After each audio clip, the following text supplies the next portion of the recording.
Hey folks, it's Rob Flux here for another Sunday session. Today is a very special session. We're going to be talking to you all about the current issues, challenges and problems you're having with your development finance side of things. And it all comes from a recent survey that we sent out to the community with the help of our good friends at CrowdProperty. So I'm going to firstly introduce David Ingram and Brian Cullen from CrowdProperty.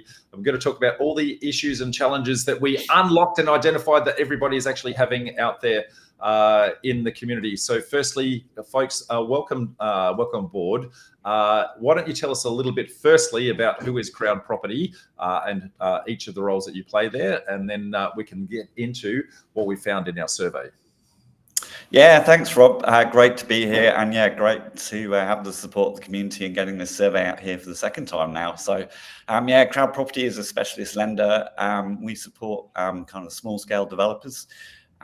It's commercial lending. It's trying to get your project out of the ground. So yeah, we're all about trying to understand what the problems are and helping to solve them, hence running the survey to the community. And as you touched on, this is the second time we've actually done this. So it'd be interesting to compare the results from, I guess, round one and round two, as we've educated our community a little bit more to give them some of the issues and challenges from last time and the lessons learnt. Yeah, we'll reveal that in the next hour or so. Brian, tell us about yourself, mate. Sure, thanks. Nice to be here, Rob. I'm Brian Cullen. I lead the property team at Crowd and essentially responsible for all the transactional work inside the business. And from my experience, we're seeing a whole range of different types of borrowers and inquiries during each week. And I think this information, whether we can diagnose some little gold nuggets and some insights for those in the network today, be great. And look forward to getting into the information and see what we can come across. Very good. So, David, like you said, this is the second time we've actually gone out to the community with this, and it's an initiative from CrowdProperty. What was the impetus for, I guess, going out to the community in the first place? And I guess I know that we helped you with actually adding some extra questions in that we wanted to actually help our community uncover. But what was the impetus in the first place? Yeah, absolutely. I think this is quite a fragmented segment of the property market, right? It's less understood. What are the SMEs, the small scale property developers doing? Because they're enormously important. There's can't open a paper or a headline at the moment without hearing about a housing crisis. And really, it's this community which is helping build more homes, solve that missing middle. So we want to understand, what can we do to help them build more homes? And it doesn't matter whether you're a full-time developer or, as you'll hear, majority of the people in this survey responding were actually looking at what we call career changes. So they might have a day job and they're looking to get into the community, looking to do their first deals or second deal, third deal, etc. So understanding exactly what their pain points are and how can we encourage more people like them to get in, and then once you are in, go from doing your first deal to your second deal to your third deal and so on. You touched on a really interesting point there, which is small scale developers being, I guess, our community. We actually represent about 80% of all development applications through every council in the country, which a lot of people don't realise, that the small scale mums and dads are the engine room of the housing crisis. And yet we are, I guess, very underrepresented in, I guess, all areas of industry advocacy and that sort of thing. And so us as a community, Property Developer Network, are trying to help to, I guess, harness that community, represent them into government departments and that sort of thing, to say, how do we influence change and help the small scale developer to actually achieve more? And work such as this survey helps to uncover some of the issues and challenges that, I guess, help refine your offering, refine our offering, and also refine what we actually take through to government. Absolutely. And for government, even ourselves, when we're looking at the market, it's quite fragmented. It's not, people don't necessarily identify as a property developer, particularly, as I said, largest number of these respondents to the survey were people actually changing from a day job, which might be their profession, into becoming a developer, or maybe on the side to start with, and then with the ambition of becoming full time. So, or you might be identifying probably as a builder and a builder developer. That's the other sort of segment we see in there as well. So they're not easily identified, let alone what are their pain points and how do we get that message out there and represent it to government? Because at the moment, I mean, the good news is everyone's now talking about supply issues, right? So it doesn't matter whether you're a day federal level, even council level. Even, when you hear big bank CEOs coming out and saying that, one of their biggest problems is actually the housing crisis because their staff can't, work near their branches, or live, near their branches. So everyone's recognizing supply as the issue. So what are those problems? How can we represent, the SMEs, the small scale developers, and help unlock some of those developments, really? Yeah. Well, let's look at, I guess, the easiest part in what we've actually uncovered, which is the demographics. So where are we seeing most of the people that responded to this? What part of the country are actually, leading the pack with regards to where developments are actually occurring? Yeah, I think that's probably one of the changes we have seen since the last survey, is probably the shift out of where we would have seen New South Wales and Victoria in particular. That shift has sort of moved up to South Queensland. About 33% of our respondents were all working in the South Queensland area, and then after that, New South Wales and Victoria, followed by South Australia, and then North Queensland behind that. A little bit of skew to the eastern seaboard. There's a big suburb, that, but it's So I think that's probably to do with where our network and where the community is as well. Well, I think it's representative of a couple of things. I think there's a fairly significant exodus out of both New South Wales and Victoria up to southeast Queensland. There's also the Olympics happening up there. There's a whole bunch of activity happening in and around that space. And so whilst the percentage might be high up there, I don't want to diminish the fact that there's still a hell of a lot of work happening in the other states. So New South Wales I see as probably a very close second with regards to their activity. And I think they're a little bit more advanced in their housing policies. And we'll touch on that in a little bit later. Victoria are trying to overcome the number of people leaving them by importing more people from overseas. So they're still growing as a city, but it's not the same people that were there 2 years ago. Absolutely. Look, we know demand's still there. You're dead right. That's not going away, right? With people coming in, people want to live and work in Australia, right? So that's not going to change. I guess it's the barriers to providing homes and making sure they're actually affordable when they get here, and then they're in a place where they want to live and work within existing communities, close to work. People don't want to spend long time commuting. People don't want to think about their kids having to move miles away because they can't afford to live in the same area. So it's all part of the supply crisis, right? Yeah, and similar from a demographics perspective, what age group do you see are typically the small scale developers sitting out there?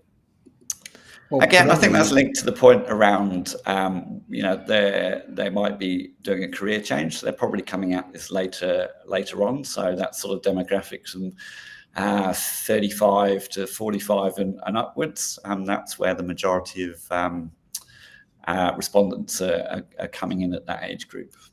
Yeah. Brian, I think you were about to say something, mate, and David cut you off. Yeah, he did. Thanks, Dave. It's all good. We're amongst friends.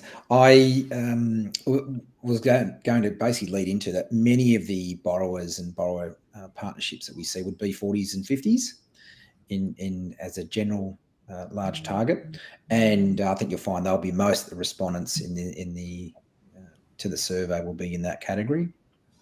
But there are a large number of people. David pointed out that those that are in current careers and occupations and are essentially looking to get into property development by way of their first one or two transactions, but also those that are a little bit further down the path in their process and have built out a more dominant income stream, and property development is their main source of income.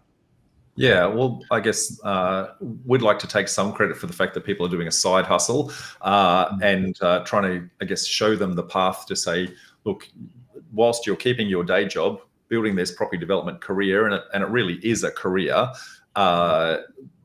is going to take some time and effort to learn. But once you've got it, I think we saw out of the responses about 37% of people doing this as a side hustle before they start to transition into full-time development.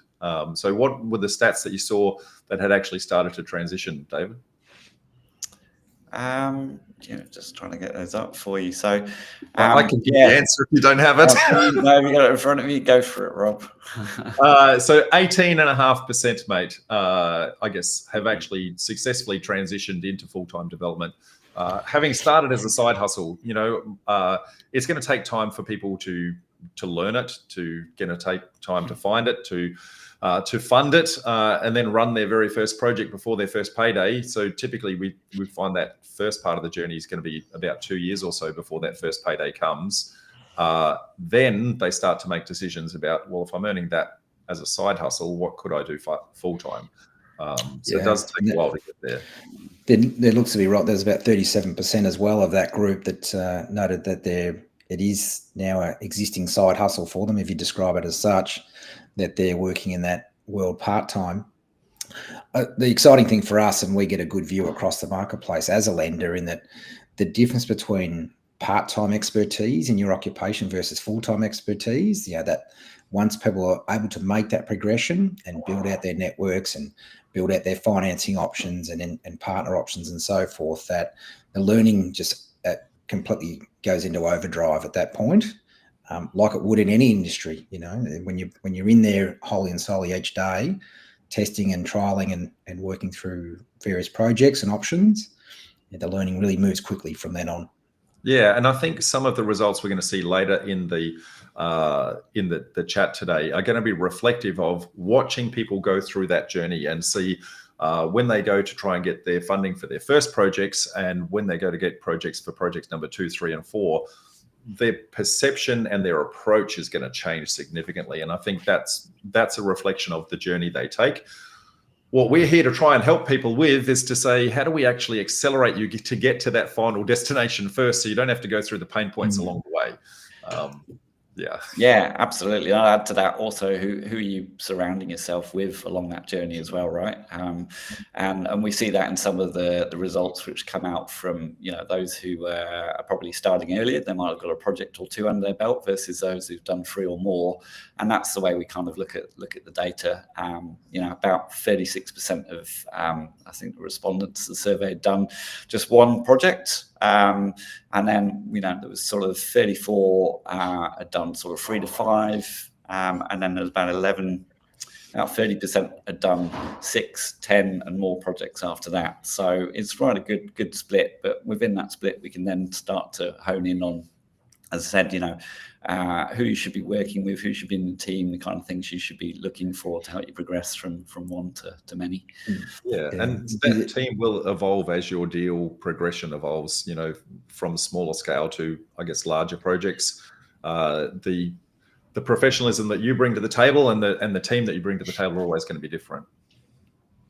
There's no question about that, and it's a bit of a play on words, but the crowd, as in your in crowd, who is in that team, will 100%, that will definitely evolve in time. And as you say, the degree of difficulty and or complexity of transactions, or your overall goals and intentions, build and develop, expanding that at all times, and looking to ensure that you've got those that have maybe been where you're looking to go within your world is really, really valuable if those are looking to always garner that position. Absolutely. Now, next question that we asked the community was, what are the kinds of developments they're actually doing out there? Now, there's hundreds of different kinds of projects, from, I guess, a knockdown rebuild to renos and commercials and industrial and all sorts of things. But predominantly, what are you seeing, I guess, the community actually building? I guess this survey is really focused on doing small-scale residential, so it's not a surprise that townhouses and duplexes were by far the dominant one, with nearly 53% sort of undertaking those kind of strategies.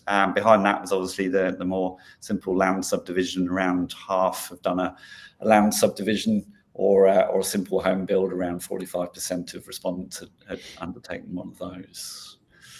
So smaller numbers, I guess, in the potentially more complex, residential units and apartment builds, with roughly about 18% of respondents having completed an apartment style project. And then there was some niche areas in there which are probably coming up. I think we're seeing when compared to the last survey around co-living, SDA. It's definitely been a focus for us at CrowdProperty, and we're seeing a lot of volume coming through in that space. Not many lenders understand those niches, so that's not a surprise to see that sort of creeping into the survey results as well. Yeah, and I guess each one of those have different, objectives. So I guess the townhouse and land subdivision approaches there, the ones that 27 million people need a roof over their head. So there's lots of people that are actually going to need that sort of solution. You can start small, you can learn and start to scale your projects, keeping the same strategy as you go. As people are starting to get a little bit more sophisticated, then they transition to more the cash flow type developments, where you're talking about the co-living and the NDIS side of things, which don't have as much evidence. If you're trying to, do evidence-based developments and go, what can I follow? I want to cookie cutter other people. There's not as much evidence of those things, especially in the SDA space. Very, very hard to know, where to put what product. Seeing a lot of that happen for the more sophisticated developers rather than the entry-level ones. Absolutely, and that again comes down to that crowd, that point of the team you're putting around you. Particularly in the SDA space, it's very important. It's less as a lender looking at that around construction risk. It's actually more about understanding who your SIL partner is, where the participants are coming from. As you said, there's a paper-based exercise which developers can do around looking at demand, but then there's actual real on the ground where participants not only live at the moment, but where they want to live, and that's the nice thing about NDIS. People can move and rent where they want to. So there are definitely complexities around that. Definitely not a cookie cutter approach, and it needs some serious, not just research, but I'd say partnerships in that space before you enter. Yep, absolutely. Now the next question sounds very similar to question number one, but question number one was, where do you live? Question number two is, where are you doing your projects? And so very similar results. Most people are doing projects close to home. Are you seeing a lot of people doing out of area developments? I might speak to that. Generally no at this point, and it probably feeds back into the information you're talking about earlier, that in terms of the risk spectrum, working in understandable areas in terms of types of asset classes that also have very deep markets, housing, single homes, and duplexes. The marketplace, as opposed to 20 years ago, the marketplace is very understandable of that end product. They value it, and it's desirable. So it's a great place or end of the spectrum to start in terms of your risk profile in the early stages of property development. And layering into that, the areas that you work and live in, having that real intimate knowledge about when you're predicting and looking at probable end numbers for your project, the closer to you are to those, unless there's some extenuating factors of where you live is not desirable, then you would suggest that would be a great region to start in if you expand the net a bit further. So I always like to, think that developers, and in this early stage, some of the conversations I get involved in, Rob, is having that intimate knowledge about the performance of your product in your region as to how you understand the sales in your own street where you live. And we know Mrs. Smith sold for X amount at number 10 and so forth. And that's the depth of knowledge we love to see people putting down into their project profiles and their IMs. Yeah, and so being an area expert is critical. Yeah. Correct. Totally. We definitely encourage that and love to see that. Yeah, I guess my small commentary that would sit in around that would be, it doesn't have to be the suburb that you're living in, folks, but something that's geographically convenient, where you can actually pop out and actually look at a site is super important. When you're trying to do projects remotely, and we do see some people trying to do it, but invariably it adds a whole bunch of extra cost and complexity to the deal that is not, easily overcome. So, if a consultant says, hey, can you pop out to site and have a look? you kind of go, well, I'm at work at the moment, I can't get there till the weekend. I've got to put flights and accommodation and taxi hire and those sorts of things. And then, are you free, Mr. Consultant? They go, actually, I'm fishing that weekend. Can we make it the weekend after? All of a sudden, you've got holding costs on top of all of that as well. So it can add a lot of complexity. So my encouragement, if you are trying to do it remotely, is try to look closer to home, folks. The good news is we're seeing most of that happen, but some people are still bright, shiny lights to go, I think I can buy it cheaper over there. So that's drawing a lot of attention. But I guess if you're buying cheap, you're selling cheap too. So if you want to buy the most expensive area you can comfortably afford is kind of how I would put that. And it doesn't necessarily have to be your money either. So hence where you guys come in and other elements we're going to talk to you about equity investors in your projects and creative deal structuring and all sorts of things like that. So, yeah. So, okay, probably one of the slides I do want to share is probably this one here. So we don't want to make it a PowerPoint slide show, but what are the things that are actually preventing you from building more homes? Now, we've got two sets of results here. David, talk us through, I guess, firstly, what is, I guess, the first image and what is the second image? And then what are some of these things actually meaning? Yeah, thanks, Rob. I mean, we've had 216 responses to this survey, which doesn't sound a lot, but actually statistically we can draw quite a lot from this, from a pretty much 95 confidence interval. And it's good data to see this and also see the transition from the last survey. So last time we asked the question, what prevents you from building more homes, was 2 years ago.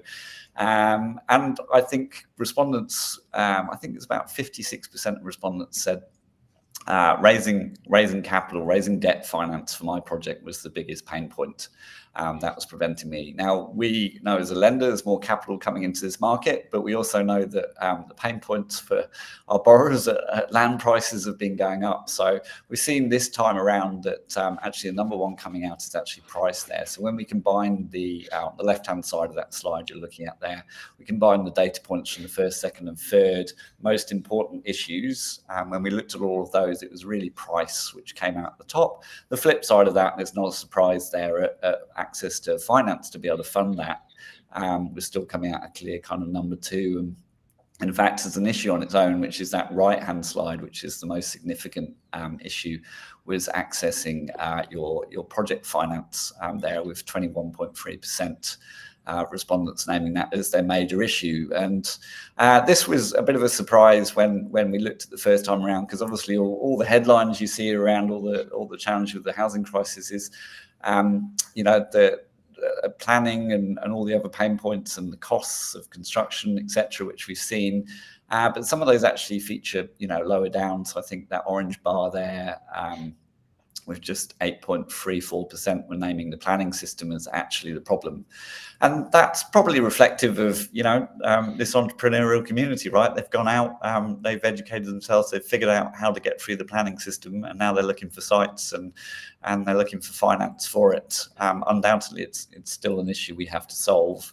But it's just interesting to see where the community is kind of ranking these issues. Yeah, and look, I'd loosely say, and you're right, as we get more sophisticated in our knowledge, the problem moves. So firstly, we've got to learn how to do property development, and then once we learn how to do property development, it's then got to learn where it works. And as we start to do that, then the next problem, I guess vendors and agents in particular think that just because it's got development potential, it's automatically worth a mozza. So we need to actually be starting to educate the vendors to say, well, actually, if we can't make a profit, we can't pay for the deal. And so a lot of the next round of learnings for the community is actually, how do we actually start to communicate and negotiate with agents and vendors to actually say, this is what it's actually worth. Because vendor expectations and price points don't necessarily reflect reality. It's interesting. Because we still have to sell the product in the end. Definitely do. It's interesting to listen to you there, Robert. The thing that goes off in my mind is chief problem solver. I think that's almost a developer's mantra in many ways. But that being said, to expand on that point, I think it can feed back into that value and acquisition phase, is to think of the financing side of things as and try and re-engineer it, or reverse engineer it, I should say. So having a deeper understanding of what lenders like, don't like, your strategy, and becoming, we talk about area expert, but progressively you start to become the finance expert as well. There's no question about that. And you using some of that information inside your tactics in terms of purchasing and so forth can also help you build out a story to a vendor as well of what's potentially able to be derived from the site going forward, and how easy that is to actually bring the development to a conclusion down the line. Yeah. So one of the biggest things that I'm trying to educate our community on at the moment is to move away from our traditional thinking of I must purchase the site up front in order to actually get into the deal. So how do I fund that with residential funding and then take that through to the next stage? And when we start to look at that, the price point that the vendor is after then incurs holding costs and risks and all sorts of things like that. But creative acquisition strategies, whether they be joint ventures with the landowner, whether they be delayed settlement with early access, whether they be things like option contracts where we can delay when that settlement actually occurs, add the value through the development approval process, avoid some of the holding costs along the way, we might actually be able to meet some of those vendor expectations and not impact the profitability of the deal, so long as they give us the terms to actually get there. So there's a lot of sophistication that we've got to get in how we acquire our properties, and to not just go, hey, just because the agent told me that they want to settle in 30 days, that doesn't necessarily mean that's the best thing for the deal. So if I was going to give you two sentences, it'd be their price, my terms, or their terms, my price, right? So I can do anything. I can give them their price, but what's it going to take for me to actually get there? Yeah, you mentioned a lot of, sorry, Brian, cut you off again.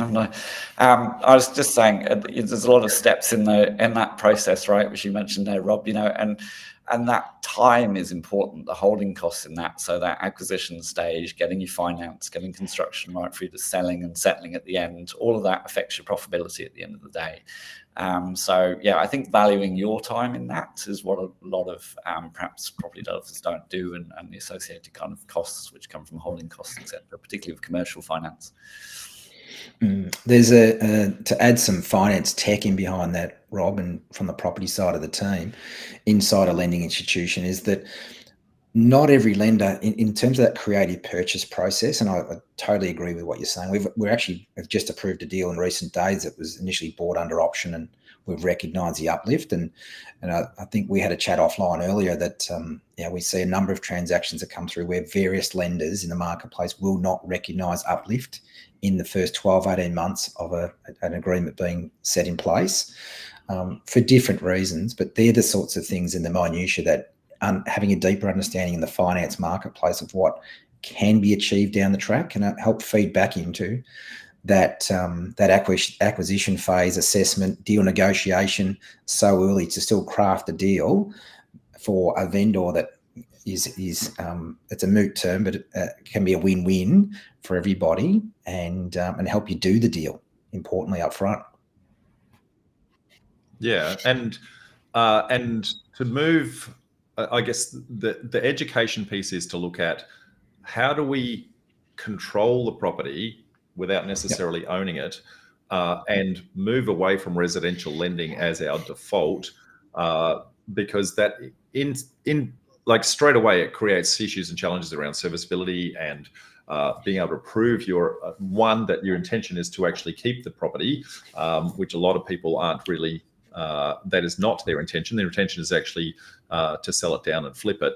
But when we start to move into the commercial lending space, looking at the deal as a deal as opposed to an investment that we're kind of fluffing, for want of a better word, like telling porcupines to the residential lenders. So. Yeah, absolutely. And again, that's where we're able to cut the survey actually between those who are experienced, who've done, probably they're into their third or more property developments, and those who probably just, doing their first one or two. And that came out in the results, right? So those probably more novice developments we're considering, the finance journey was a lot harder for them and not being through it. Perhaps more the reliance on the broker, not having those relationships with a financier. And they were even, you mentioned the education piece there, Rob, they even mentioned that their own lack of knowledge was a big impediment, right? So education is something we'll drill down into later on, I know, but it's just interesting seeing that difference between the value from someone who's looking at maybe the numbers to start with of putting together their first deal. We get asked what's our headline rate compared to more experienced developers who are coming back and going, they value transparency because they've had gotchas in the past where, terms have popped up they weren't expecting, and they value the fact they can pick up the phone and talk to an experienced decision maker who's been in their shoes, someone like Brian in our team. So yeah, that's interesting, the difference between when we cut that data between those inexperienced who've done less than 3 projects and those who've done more. Yeah, so this one on the left-hand side is people, I guess, the problems perceived if you've done less than 3 projects. And we can see that as people start to get some runs on their board, they start to learn, their problem shifts. And that's exactly what you were saying before, Brian. We never eliminate the problem. What we do is we get a better quality problem. And so as we get rid of the rubbishy problems, we move on to a better problem. And we see that shifts. So raising the project finance and debt was the biggest one, I guess, for the novice developer, or I guess less than 3. But that transitions through to, I guess, the price and the development for the site. So I guess when they've done 3 or more projects. So funding and being able to present your proposal back to the lender becomes less of an issue because you know how to present it, what to present, the kind of lender you're actually looking for. You've got relationships in place and a whole bunch more. Yeah, totally correct. We're going back to that key point. If the biggest aspect of preventing you moving forward is finance or funding as a general headline description, invest more time early on in building skills and your network in that space as well, and whether that be via education and or reaching out yourself via brokers and direct to lenders to run inquiries and build your skill set, particularly regarding the strategy that you're working on that you've come to pass and say, right, this is how I'm going to approach it.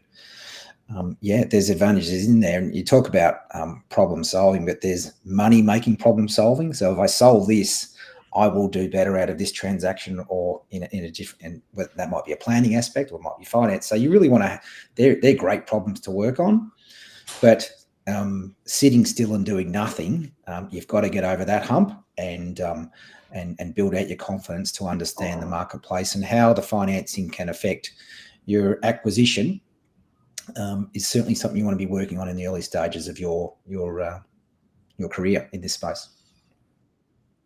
Yeah. So if I was to sum up, I guess the novice developer, finding the site and funding the site are their 2 biggest problems. So if you're going to be educating yourself in anything, finding areas where there's lots of opportunity, where there's evidence of other people doing it, proof those people are profitable, and enough demand for you to keep doing it. Finding those areas is super critical. Educate yourself in that space, and then educate yourself in how to actually, I guess, present your deals to a lender that is actually going to see the deal as a deal. So we want to get these guys up into this category as quick as humanly possible. And that's at this point, this is where we're talking about before. We want to get these guys starting to think about how do we get those creative acquisition models that allows them to force value onto the property before they even need to settle. And so move the problem further down the track. Yeah, and work with financiers that will at each of those milestones as they come through, will recognise them. I mean, a developer by nature is creating value. You're generally wholesale through to retail. You're adding value to a location. You're solving a problem. You're creating more homes for people to live in for the marketplace that has a demand for it. So you do want your team to help, support you on that journey and recognise those milestones as they come through. Yeah, absolutely. I think I was just going to say, thinking about financier as actually, it might be a strange concept, but actually it's part of your team. That's what we try and strive for, really. I think if you've come from traditional banking, it's not the way you think about it. Whereas our borrowers will actually pick up the phone and talk to one of our team about a problem they're having, and that just doesn't happen with traditional banking finance, because they know they've walked in their shoes, they've done similar developments, and we can add more advice than just lend money, really. So it's about building that team, putting, as we say, the crowd around you. So yeah, very good. So next big finding in this was, I guess, their views on the current housing policies in and around the country now, noting, I guess, the rhetoric that we've got a housing crisis. There's 1.2 million homes needed in the next 5 years. This survey went out 4 or 5 months ago, and we're just collating the results now. This was the position at the point in time where the survey went out. And this was, what is their confidence level on, I guess, the different government departments, I guess, moving the dial to solve that problem. So what are your observations here? And then I'd like to add to that with regards to what's changed since the survey. Yeah, well, I could talk to the survey results, Rob. So nearly half of all the survey respondents, about 48%, came back and said they were either not confident or not confident at all that the state or federal government housing policies were going to enable them to build more homes. My gut feel is, if we didn't ask this question in the previous survey, but I think just the sheer fact that we're out there talking about it. There's, as you said, Rob, we can come on to the planning announcements and how they're changing at the moment. This is a real discussion. It's got to be taken as a positive. I mean, there's still a delta of about 24% between those who were confident that these policy changes were going to make a difference to them and those who weren't confident. But at least I think it's out there. It's a conversation we're having, and we there isn't a magic bullet for this, but at least we're seeing moves in the right direction, I would say. Yeah. So look, the wheels of government move slowly. That's a fair statement. And so when the federal government said, "Hey, we've got this housing crisis," and they announced at the I guess the national cabinet that they wanted all the state governments to actually go and work on a solution. It took quite a while for us to start to see some traction. That traction is now starting to have, I guess, a reasonable bearing with regards to the policies that are coming out. So New South Wales was leading the pack. They came out initially with their complying development codes, what they call CDC, which is fast track approvals for small duplexes and townhouses and the like. That saw some great take up, but it also saw some resistance from local governments not wanting that product in certain areas. And so they effectively, in the first iteration of that, I guess, allowed local governments to override the state government initiative and kind of not allow it in certain areas. So New South Wales saw that as an impost. So they've recently come out with CDC Phase 2, and CDC Phase 2 has 173, I guess, growth areas that are predominantly in and around transport and major shopping centres that have basically said, if you're within 800 metres walking distance of these, I guess, centres, that the local government can't overrule it, and so it's a mandate. Yes, it can actually come through. Then on top of that, they've said that even closer, within 400 metres, what they call transport-orientated developments, there are some key areas that are actually said, well, we can actually go for super density in those areas. So I think New South Wales is leading the pack, and for a long time we didn't see any traction anywhere from any other, I guess, government. What I would say, though, is Victoria have now made some major announcements in April 1st of all things. If you're going to make a major government announcement, I wouldn't make it on April Fool's Day, but they did. And so they've done some massive things. The Victorian government had some challenges with regards to their existing legislation meant that almost anyone could contest a development application. And so a lot of things were going through to VCAT that didn't need to. And so they've removed some of the the obstacles for that. And so they've removed a thing called neighborhood character, which was a thing that a lot of people would actually object to. And if you have a complying development, they've removed the ability for somebody to actually take that application through to VCAT. So if you have something that is deemed to comply, then it should actually get through, I guess, a fairly smooth ride through council now. And what was taking anywhere up to 3 years for development applications to go through should now potentially go through in as little as 6 months.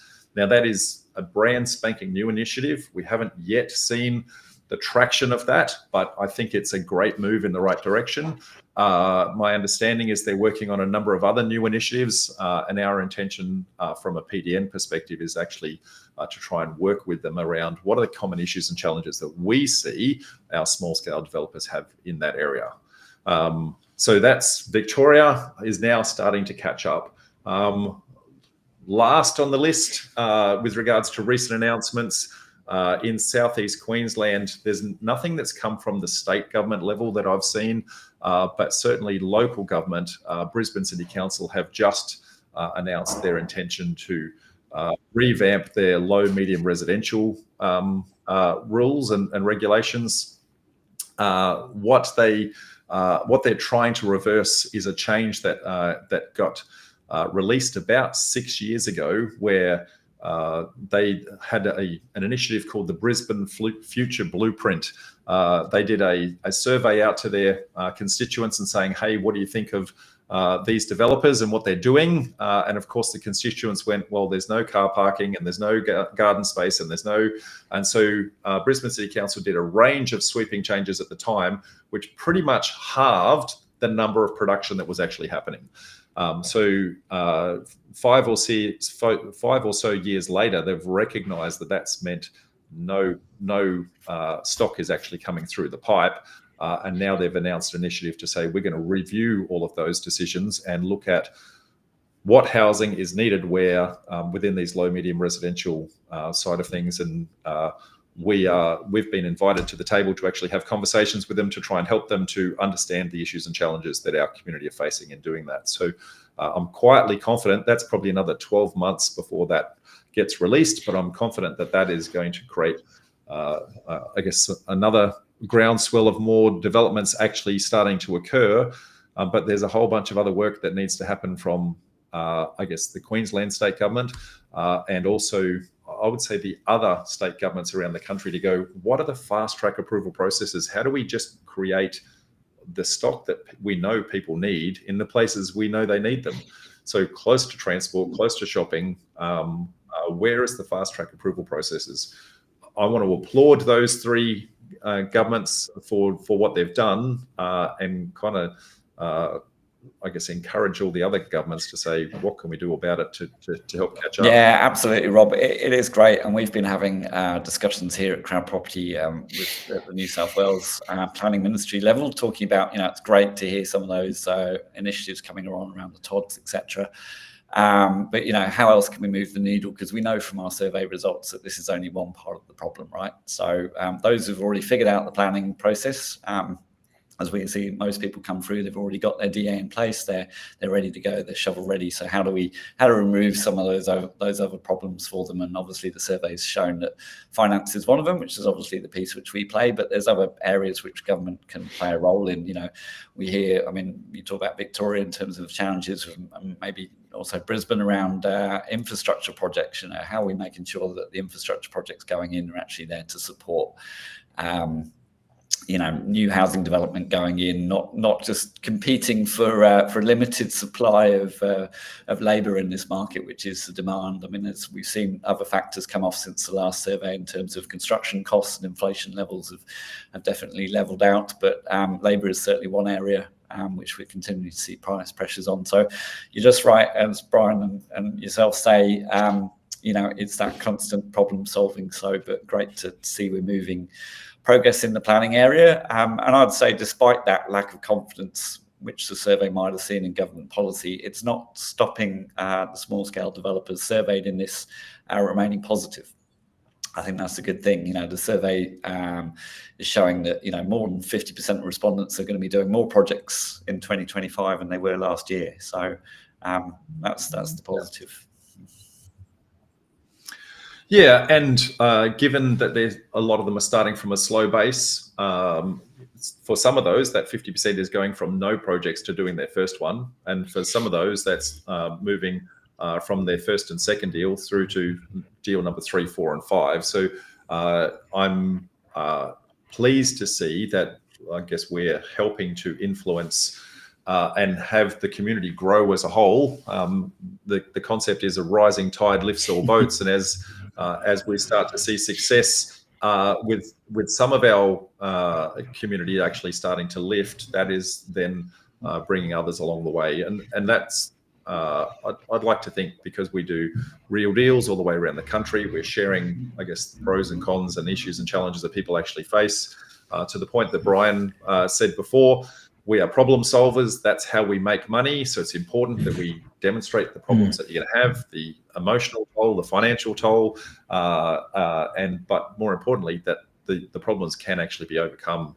So as one person gets success, that then educates the next person on how to get that success. So that's our goal and our I guess our contribution into the community to say, how do we give back? We still need another 1.2 million homes. So there's enough deals out there that we can all share and pay forward, and everybody learn, and there's room for everyone to make money.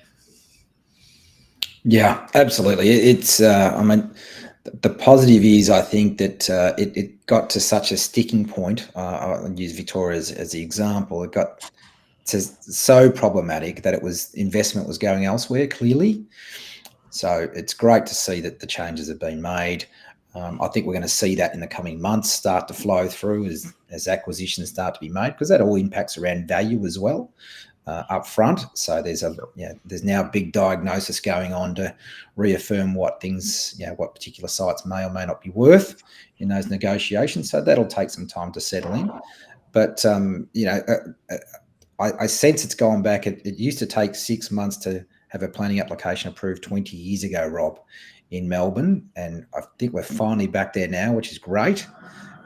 We've created a much more complex. Once we catch up with the we've complicated the process over the last 20 years, but hopefully now we're on a cleaner path, and particularly for these standard residential developers that we're talking to in today's discussion, as well as the type of projects they're doing, which are all really vanilla, increasing the housing in areas where people want to live, and infilling areas and getting more yield out of sites that are already single homes into 3 or 4 homes. I think that's great stuff, and long may it continue. Yeah, and if I was in Victoria and I lodged a development application 6 months, 12 months ago, I would have a strong chat to my town planner to say, rather than, because it got lodged under the old rules and it's stuck in the system under the old rules, is it worthwhile to actually withdraw the application and re-lodge under the new rules and take advantage of the I guess the faster approval processes that are actually sitting in place? That's my encouragement. If you're in Melbourne, just go and have that chat with your town planner and see if that can actually be done. Next problem, folks, or next observation, how do people actually start to source their finance? Now, this one, super interesting, and I'll do the screen share on this one. Nearly 27% are using residential mortgage brokers, and I guess similar numbers, 29% are using commercial brokers.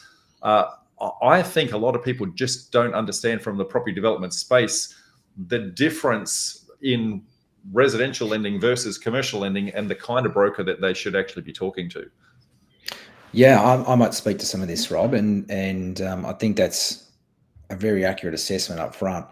The survey results really confirm what we see on a weekly basis, in that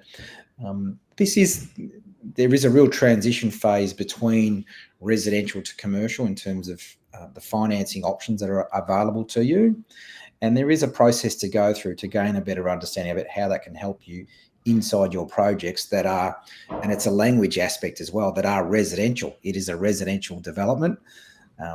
And, you know, in these first 1, 2, 3, 4 projects that you're doing, how does commercial finance potentially assist you in your development?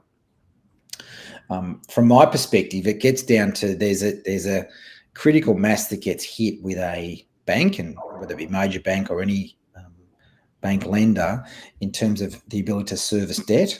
And this is this tipping point that people face generally as they go through their progression in their development world.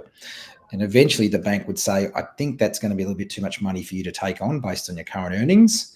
And where commercial finance then steps in, it starts to look at the project for its ability to generate a profit. And based primarily around the performance of the site at the end of the project as opposed to the beginning, albeit there's a range of minutiae in there that we've spoken about offline as well. A lot of little details that you need to learn that can assist you in your projects. But primarily having someone recognise the value of what you're creating and lending you money on that basis of your ability to execute that project is maybe a summary line for what commercial finance can assist you with. Recognising that end value that you're creating and supporting you through that process in terms of the interest costs and other fees costs to be that the project would support that rather than your day-to-day income in your employment as an accountant or whichever other employment you're in at the moment. Yeah. I think there's also a subtle difference in the business model of residential lending versus commercial lending. So a residential lender is looking at the fact that you're intending to keep this for 20 or 30 years. They're going to make a huge amount of money over a long extended period by drip feeding interest off you over those 20, 30 years. So they're not really incentivized on you doing a quick flip because they're making their money over a long extended period of time. So if you're going to be going into a residential lender and say, hey, I want to do a development and I want to sell that straight away, they're probably not the right, they're not going to look at that the way that you want them to look at. Whereas a commercial lender is going to be looking at it, as you said, Brian, on the profitability of the deal. And it's less about the serviceability. And for those reasons, the residential lenders tend to have that glass ceiling, 1, on your serviceability, and 2, on the number of products that they actually will allow you to do. So typically you'll see if you're doing more than 3, you're going to find that the residential lender just doesn't want to do the deal. And now some banks will take it to 4, but they're the minority. But predominantly, you can do yourself a duplex, maybe with a residential, and then you go to do your 4-pack, and instantly you're jumping to the commercial space. So if you know you're going to get there in one deal's time, why aren't we looking at it for deal number 1 and make our path so much easier? Yeah, it might feed into also some of the poor experiences that some have in the marketplace, and when you're trying to force a square peg into a round hole, you're inevitably going to encounter some gristle, whether that be at the beginning or during the process or at the end of the process in an application sense. Yeah, all lenders by nature and all salespeople by nature will want to do the deal and want to help you. But they are bound by lending policy, and you know, the opportunity to help you at a particular phase of the project, particularly around acquisition, may or may not be there.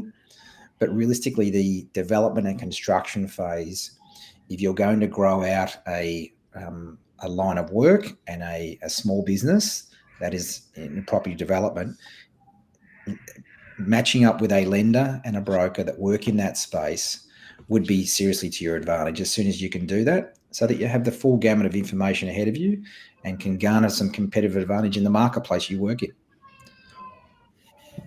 Yeah. So I guess the big question, whether it be a residential lender or a commercial, I guess, lender, I guess, should they use a broker or should they not use a broker? That was a really interesting finding and bit of a mixed bag on results across the board here. So, David, can you try and break this down for us? What it's actually we've got on the left-hand side people who've never worked with brokers at all, and on the right-hand side, people have sometimes worked with brokers. Yeah, I don't think there's a right or wrong answer there, whether you work with a broker or go with a lender directly. And I think that previous slide showed there's actually a mix of people, particularly when they've built a good relationship with a lender. They want to go back. It's always easier when someone understands you, your track record, your history, to go back and work with them again. There's also commercial reasons for doing that. You can normally get better rates as well. But having a good broker as part of your team as well, so you're not reliant upon a single lender as well, particularly if you start doing a different strategy, or lenders change their reasons and their credit policies. So I would suggest having a good commercial broker who actually understands your project, and more importantly, a good lender who really understands your project. And as I say, has kind of walked in your shoes. I mean, that was the whole point why CrowdProperty started, was, it was started by 3 founders in the UK 10 years ago who, they were frustrated by the fact that the traditional lenders didn't understand their projects, and the brokers weren't really adding any value to that. So they built very much a direct origination model. Over time, the brokers have found them and found the solutions which they have for particularly the small scale developers, which very often brokers don't have many solutions for. Has been really powerful. So, what did the survey tell us? Well, I think it showed us that the advantages are clear for those who've worked with brokers, that they find it's kind of fast and efficient process. And we see that as a lender on the other side, right? Very often we see applications coming through brokers. They convert faster, to be honest, because they've packaged up all the information together, which we need to quickly make assessments rather than following up saying, have you got this or that? So there's definitely advantages to working with a broker. But I'd say ultimately, you want that lender as part of your team. You want to build that direct relationship with them, so they can not only help you doing that process when you're trying to get finance and shape up a deal which works. Sorry, Rob. Yeah. I don't know if it's my end or your end, David, having some internet connection problems, but I might try and summarize that up, because I think I don't know if it was my end or your end breaking up, but in short, I would say have a strong relationship, whether it be directly with your broker or directly with your bank. Have a strong working relationship, and if you're going directly with your financier directly, then they can understand your circumstances clearly and position you really well. If you're going through a broker, they can also do that as well and shop that across multiple lenders. The challenge is you don't know whether or not the broker is looking after you or looking after who gives them the best commission. You'd like to think that they're actually looking after you. That is certainly what their value proposition is. But from time to time, you're going to find someone who's not aligned to that. So be alert, but not alarmed. Be very careful in what your due diligence is, and make sure that the products that they present in front of you are actually the right product for you. But where possible, get the broker to get you to have the relationship with the bank as well. That would be, I guess, my summary of all of that. Would you want to add to that at all, or? Can I just add something, Dave? Yeah. Sorry, I'll cut you off this time, David. I just, in the transactional space and what we're seeing live, and my experiences over a long journey in and out of banking and developing practically, is that people, I hear that the term I'm hearing come up a fair bit is relationship. And it's just so critical that you have really good operators inside your team. And we see, and all of us have experienced this, where a real estate agent will move from one office to another, but we track that agent. We may track the banker that we had at Westpac way back when, and now they're a broker. So we love the relationship. We trust them implicitly. We're making really big investments here as a family, as a developer. So trust is so critical. And for us, whether it works on a direct basis and we build that out, we've got a really experienced team in a Crowd. Many of the banks have lost a lot of talent over the years, the 40s and 50s from the banks. My generation are now out in other areas in the financing world. So seek those people out. They've got a lot of experiences over the years, and really, I feel like I've done great apprenticeships in terms of understanding customers and working with them over the journey to help them build up. And inside that broker space, that I do actually think it ends up commercially as a marriage scenario, and working in bringing everybody in nice and tight into your world. And if a financier at a particular time can't support a project for whatever reason, you've always got your broker there ready to go. And also they can really help potentially garner a better deal from the lender you're with at the time as well. So I'd probably come back to, and I'm a bit biased to Crowd clearly in terms of our team that we have, and we know we're very experienced and very supportive and can make our own decisions. But generate the best team you can, and be ruthless about that. Make sure that you it's hard to, you need to have A+ people in your team, particularly when you're learning your way through those first few transactions. Yeah. So for those of you who are old enough, the A team, BA Baracus, I don't quite have the mohawk, but for those of you who are of the younger generation, you have no idea what I'm talking about. Sorry. So go YouTube that. Okay, so I guess the next slide is going to give us a little bit of insights onto, again, the journey that people have actually gone through, I guess, from what kind of lenders they're actually using as they go through the process. Now, this is quite a busy slide, but I guess green is have used, blue is last used, and the yellow is never used. If we look at our unsophisticated journey, have used, lots of people have, but last used, not so much. So as they're growing through their journey, they're moving away from, the desire to use the big four banks, and then they similar journey on the second tier residential lenders, and then they start to then transition into, I guess, the non-bank lenders and the private finance. So the non-bank lenders being predominantly people like yourselves and others in that realm, where they're really understanding that commercial aspect of it. And so this journey, as you start to see, the green go down, you're starting to see the blue start to go up with the last use. That's kind of what that's telling me.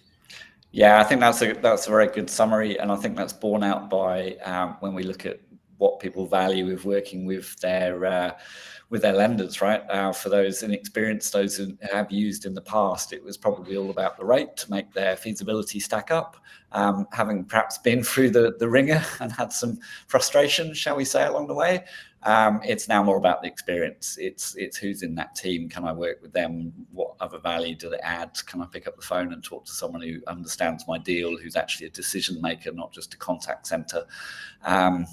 There's all those other kind of softer things which people value more as they progress through their journey, and why, as Brian was saying, a lot of that expertise has now left the big four banks. If you take a $4 million deal and take it to CBA, they'll say, sorry, we don't do construction finance unless it's $5 million. Go and talk to our small business team. And you ring the small business team and eventually get through, and they say, sorry, we don't do construction finance. So that's pretty broad, but it's a real experience which is lived. So I think, the transition as people get more experience to building the partners in the non-bank world is definitely where they're going, and that's reflected also in where the expertise is going. Because as if you work on the finance side, you want to be doing deals, so you want to be working in the places where the deals are getting done. Yeah, the other thing that this is telling me, the non-bank lenders and the private finance side of things. So non-bank lenders, I guess the debt component or the actual loan itself, and the private finance is probably more speaking to the equity that's required in order to get the deal across the line. And so as people are transitioning through their journey, I guess the equity component is starts to become a critical factor. And we've got a couple of slides on that a little bit later. Yeah, absolutely, Rob. That was borne out in those novice versus the more experienced. When we saw that earlier slide, the breakout that access to equity was far more prevalent. I think it was the third on that ranking for the more experienced, yep. Where it was way down the list. I think 6, 7, 8 maybe on the novice.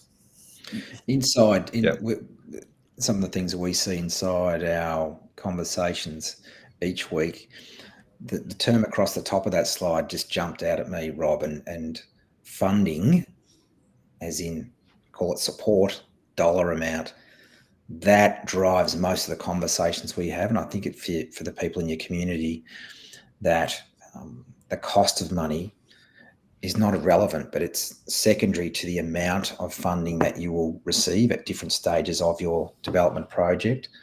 Focus on that and price that up in the marketplace clearly. And so I think that the funding amounts are now greater in terms of availability as you move down that spectrum to non-bank, especially to non-bank. So the amounts available are becoming greater as opposed to the major banks. And secondly, the pricing is now coming much harder to the left-hand side there. The pricing in the non-bank world is now starting to nearly compete with the banks. So it's sort of getting into a world now that I think that's all competitive tension in there.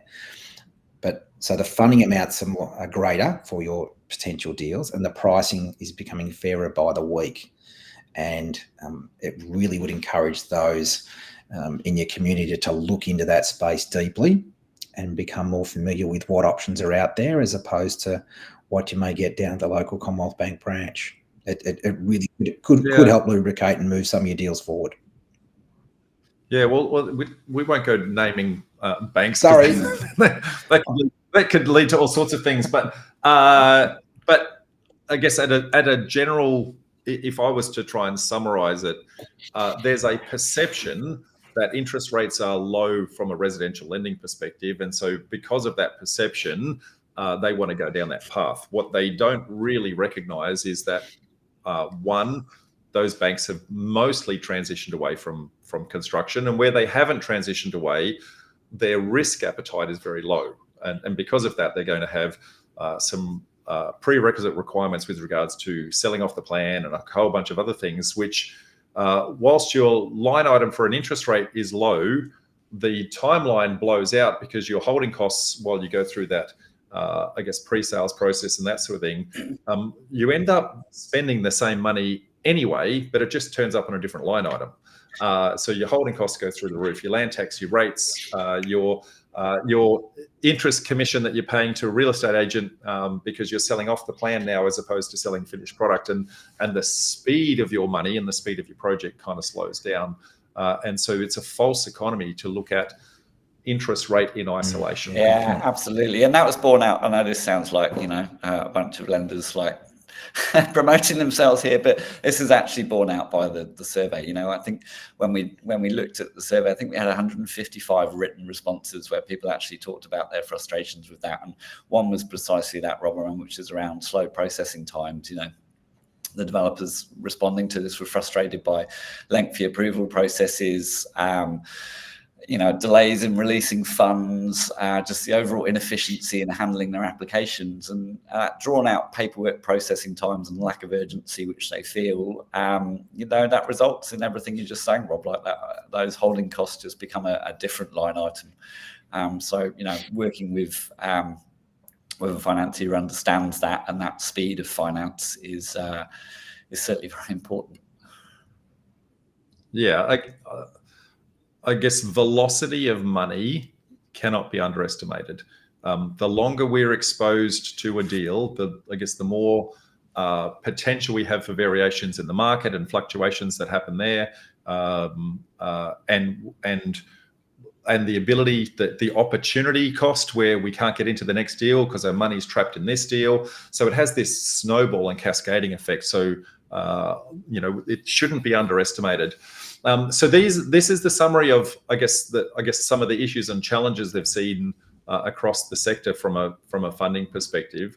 90% are saying that the LVR, loan to value ratio, is I guess one of the biggest concerns, and that when we start to talk in residential space, we would use that as a deposit. When we talk to the commercial space, the same thing turns into the word equity.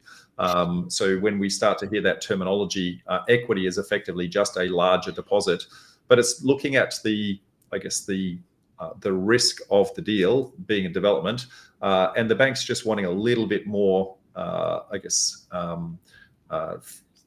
meat on the bone, let's just say, to de-risk their funding? Yeah, it's still coming back to that key headline of funding. How much is going to be made available to support the project? How much do I need to invest in the project myself, personally, as the borrower? It pretty much is the headline. Rate is not quite superfluous, but it is around the edges. Generally, the conversations always come back to this in terms of our upfront conversations with borrowers or brokers, in that how much will be lent for this project. And yeah, and when you actually look at it, interest rates are way down here. So whilst it's a perception, that LVR element, so how much money can I actually get? How much cash do I need to put into the deal? I guess starts to become the critical factor that people are starting to look at.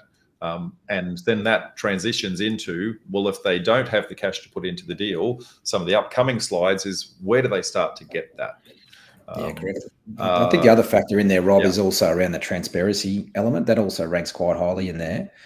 And we could probably speak to some of that as a lender in the marketplace. And we see other offers as well. We see things getting circulated around the marketplace that for the people in the community here is to really dig deep on day one and manage that information to ensure that things aren't changing. We see a number of times that terms sheets or initial quotes, if you like, can change significantly from there to a loan offer in this space. The commercial finance market is a little bit less regulated than what you would see in the home lending market. So, really making sure you have the right advisors around you with your accountants and your lawyers as well as you work through the stages of assessing the documentation and the offer. And from our perspective, we see that as and working through that as an opportunity in our lending world to be much cleaner in terms of how we display our figures and our costs to our proposals. So it's a big calling card, I suppose, for a crowd that we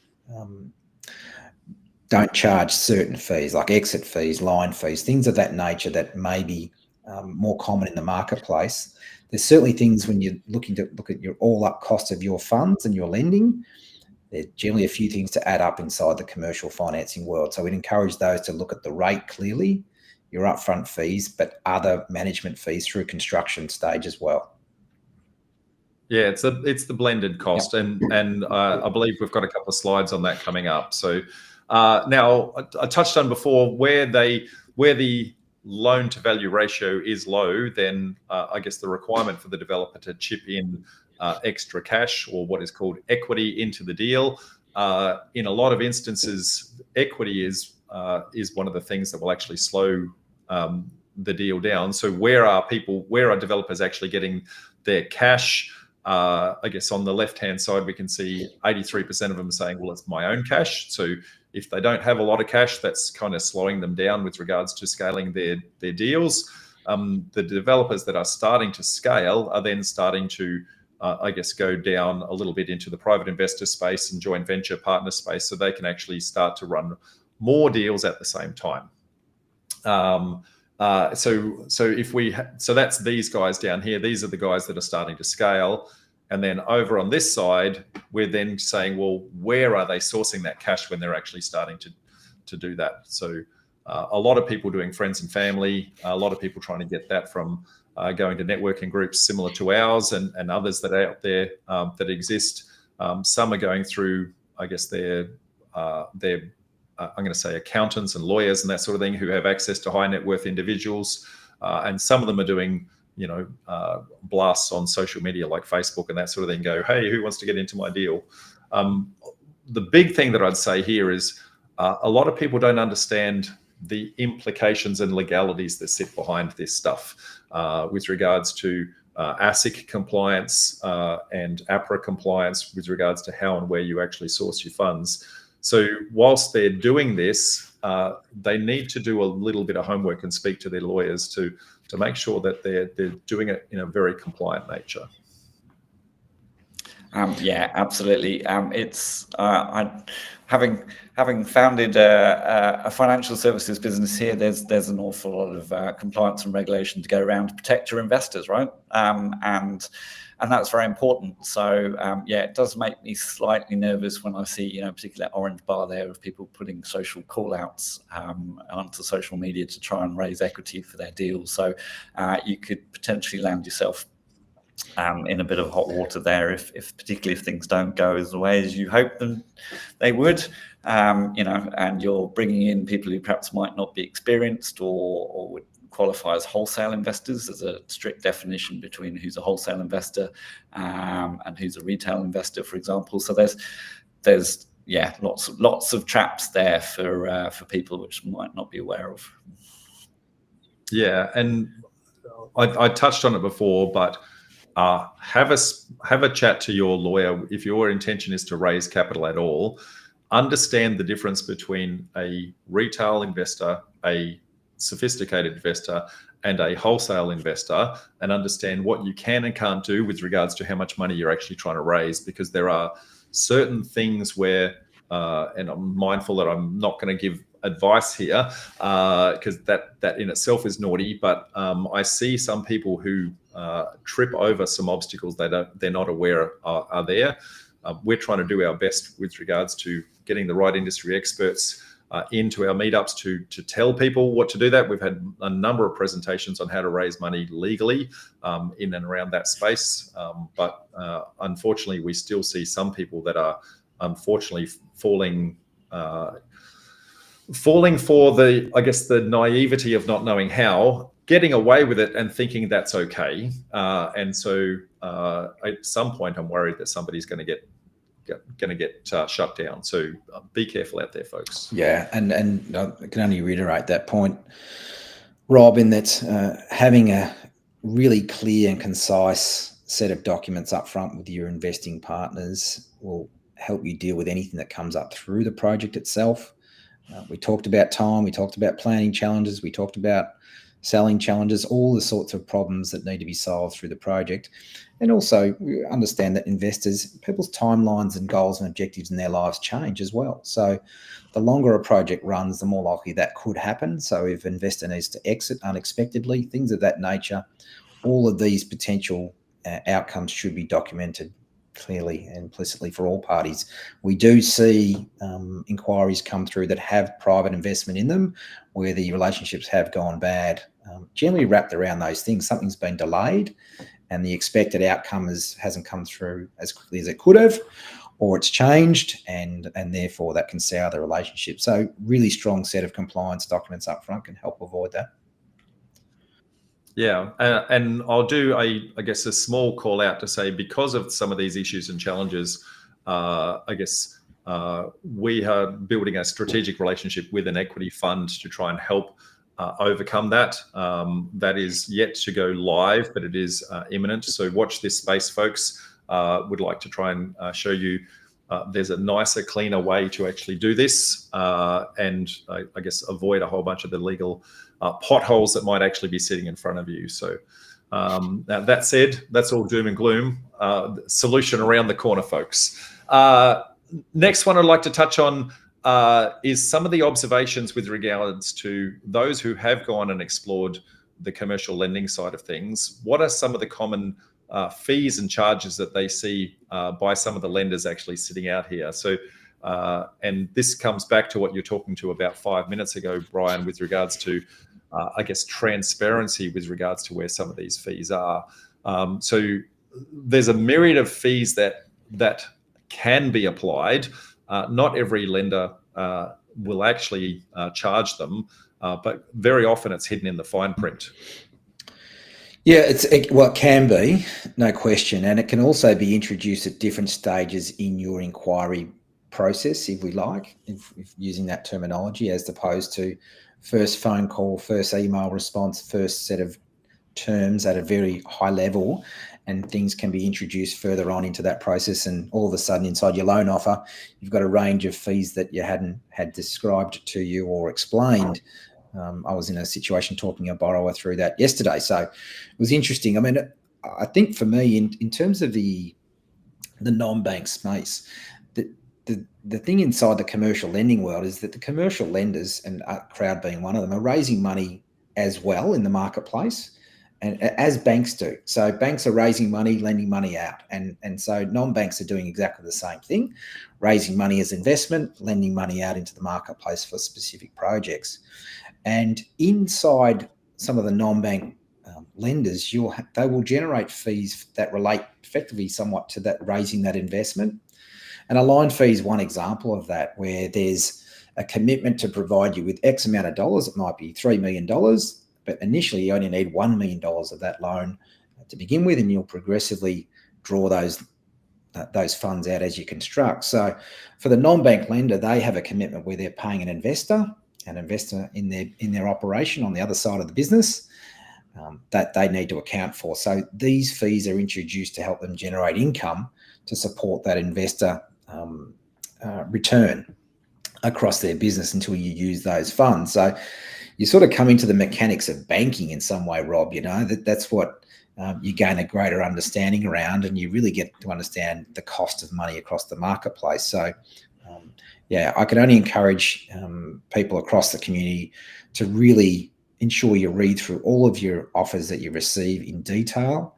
Have a very close look at your all-up cost of funds to begin with, and also your ongoing costs during construction. And that's certainly an area we specialise in and love to do, is the construction side of things. They will find things like management fees, other administrative costs, in addition to interest rates and establishment fees inside their offers. So, once again, become and head down the path towards becoming the finance expert as well, and doing deals as part of that. But I think being part of the community where the crowd is sharing information and looking to help each other with the potholes that they've already stepped in over the journey, which everyone has, can only be a benefit. Yeah, and look, without going into is that fee good or Correct. bad or anything like that, what is super important is that it's the blended rate that's actually going to save, because sometimes you can have a very low interest rate and then all the other fees on top that then mean that when you blend that together, the actual true cost is very different. Whereas you might see a high interest rate and no other fees, and you are disincentivized from that one because the headline number looks high, but when you actually blend that out, it's not necessarily. So whatever your offer is, folks, make sure that you actually calculate the true blended cost of that over the cost of the project. Understand it's a line item in your feasibility and a cost of doing business. So whatever the fee is, does your deal still make money, and could you do the deal without it? And that's probably the key elements that I'd say there. But yeah, sometimes the attractive interest rate, and as you touched on, Brian, sometimes they lead with an attractive interest rate and early on in the process, and they fail to disclose the other fees until later. That blended is really the most important. Yeah, Rob, as you know, I'm very big on the transparency piece, and that's what I really liked about this model. So a plug for CrowdProperty is definitely around that. We see so many term sheets which come through at that early stage, as Brian's saying. We just know that they haven't been told about the additional fees, the exit fees, the admin fees. So we just have one fee, and some people think maybe that's a bit high, but we have to point out there is no line fee, there is no early exit fee. If you guys finish your project, happy days. Let's back you to do the next one, right? Let's not penalize you for getting out of a loan early. So let's not mark up for an admin fee for doing our job, right? Or a management fee for doing our job, or mark up a QS going out to look at your project or evaluation. All that should be done at cost, right? So I'm very big on the transparency piece, and anyone who'll listen to me will tell you, I think we can disrupt the non-bank space, definitely the private lending space, which is opaque as anything, just with transparency alone. So yeah. Something that comes to mind is just popped in my brain about some of the marketing of these products, Rob, is that in some respects in the commercial finance space, the interest rate that you're provided up front is almost like a honeymoon rate in the home loan world.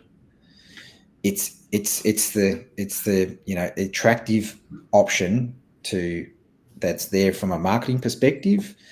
Your job as the developer across all elements of your small business is to go in and understand each part of it, and cost and construction. Is such a big world there. You've got so many segments to understand. But I'd encourage all of those listening through the podcast to dig deep and get to that bottom level of understanding all of those dollar amount costs, divide them into your loan amount, then understand what the blended rate really looks like.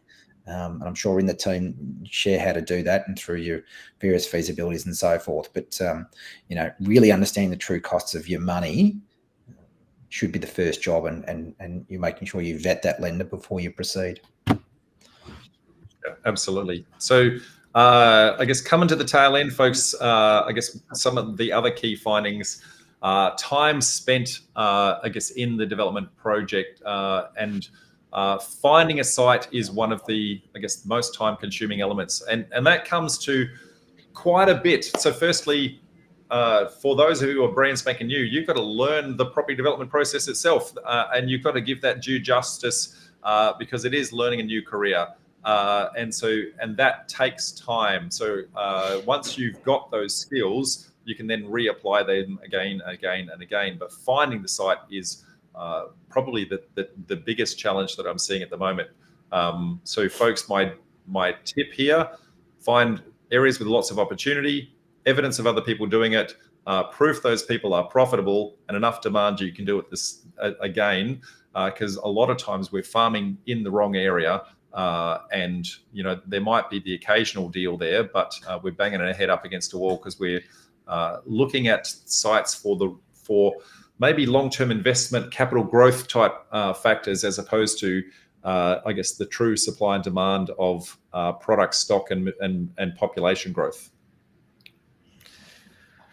Yeah, thanks, Rob. I agree, and that was borne out the survey results. Right at the top is the price of sites, right, and that's part of finding one which stacks up. I think is probably all rolled into that. Obviously, the securing finance. Why should you spend almost a third of your time looking for finance? That doesn't make any sense whatsoever. So that's where we try and come in as one of those founding bits. Is speed, is what we talked about earlier, right? If you spend less time looking for finance, you can spend more time looking for the site and more time working on actually getting the project delivered. Yeah, and that becomes more evident as they get more experience and they're doing more deals. They're spending less time in actually defining the finance because they've built that A team. They've got BA on their side. So bringing it back to the one that was sitting there before. It was a good show. Go watch that, folks. But remember, it was a product of its time. Very politically incorrect.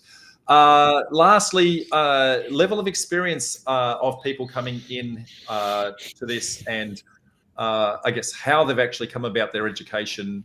Surprising how many people are still self-taught. So 54% of people self-taught, and trying to work it out on the fly as they go. How are you guys seeing that when it gets to your end? By the time they get to the funding side, how many of those are challenged in actually getting the finance across? I'd be saying that there'd be a good percentage that are challenged, Rob, and how that manifests itself, how we see that, how we understand that is in terms of their project documentation that they provide us. That's an early signal to us as to their capability. And it's certainly part of the early discussions in terms of making assessment on the project. So we would ask for your project IM, your comparable sales, why this location, why this strategy, then also why you, what is your background, what's your ability to execute and experiences, and who is also in your team. And those that are working things out as they go, piece by piece, deal by deal, they will get there in the end, I'm sure, with the right amount of determination. But there's a fast track option there to combine with the learning out in the field, and you need to do both. I think that's fair to say. We don't learn everything in a textbook, and we also don't just go straight to picking up a hammer in a trade sense. So there's a combination required, I think, to help build out your skill sets. And there are a lot of things to learn. We're talking about different segments here of real estate, construction, legalities, investment. there's a few moving parts and there's a few balls up in the air. So I would only encourage those that are in the education journey to continue, dig deep, get involved and continue to get around those that have been where you want to go. Yeah, absolutely. That's a really big part of where you source your information. Your network is your net worth, as they say. So hang around with people that are already doing it. At a very minimum, that's I guess come to things like our property developer network events and that sort of thing. There are many courses out there. Obviously, we run one, so not trying to, I guess, self-promote, but other than to say that it's there. Find out what your strategy is, get very clear on your strategy, then find who is the right educator for that. Don't do it the other way around. Don't do a course and then try and work out what you want to do afterwards. Because we find as good as the course may be, if it doesn't fit where you want to go, it's no value to you. So get very clear on what you want to do first and use that to inform who your educator is, who your mentor is, who are the people you follow, the deals you invest in if you're going to do that as one of your journeys, that sort of thing. So that actually aligns with, I guess, the end point. And we can see on the left-hand side, for those who have invested in themselves through the education space, I guess the amount of cash that people have gone into that. But in some way, shape or form, whether you pay it up front through education or whether you pay it by learning on the job and I guess taking longer, holding costs, mistakes that you make, in one way or another, you're going to be paying for it.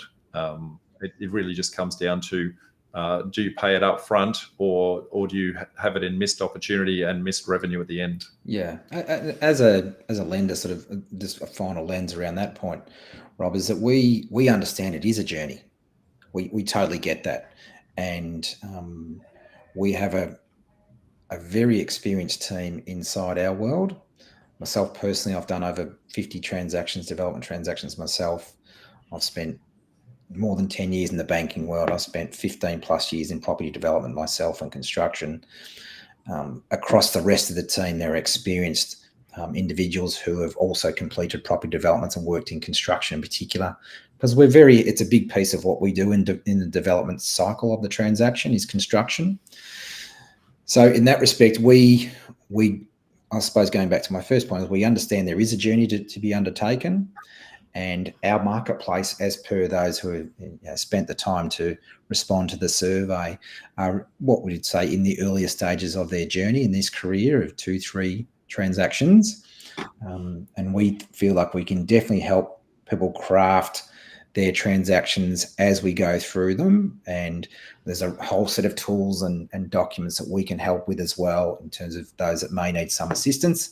But I know also in the education space, there's a range of tools and documents that can help fast track those with their learning and also their presentation for ultimately a finance application as well. Yeah, absolutely. Folks, thank you very much for sharing, I guess, the insights into that. Now, David Ingram and Brian Cullen from CrowdProperty. Guys, any last parting words of wisdom that you'd like to throw out there for what you've seen? If you were wrapped all of that up in a bow and you wanted to give them just one tip, what would that one tip be? Well, that's a tough one. I think it always comes back to, and it's borne out by the survey results, right? Find a good project, find that good site, that good land, and everything else will follow, whether it's the financier or the team or whoever they'll want to work with you and see that through. And then I'd just say, find. I think we've lost him. I think he's doing the statue. He's frozen in time. The statue. Closely with them. Yeah, that's okay. We lost you there, Dave, for a second. Well said, David.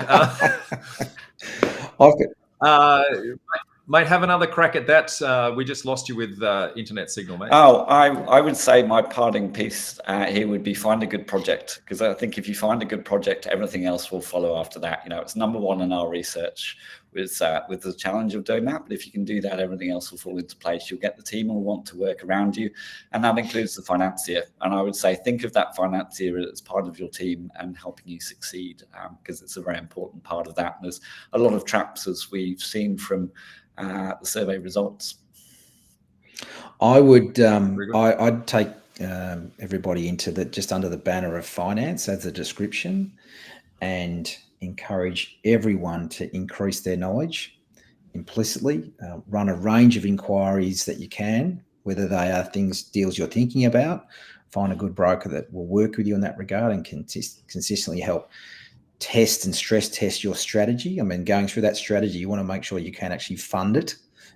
We had that come up as the big response in the survey, that getting funding was a critical issue. So reverse engineer everything, bring your financing thoughts and those of a lender into the beginning as you're looking at acquisitions. And I just encourage you to be, to really build your skill set in the finance space. It will absolutely assist you in your development journey, and hopefully do more deals than what you're currently doing.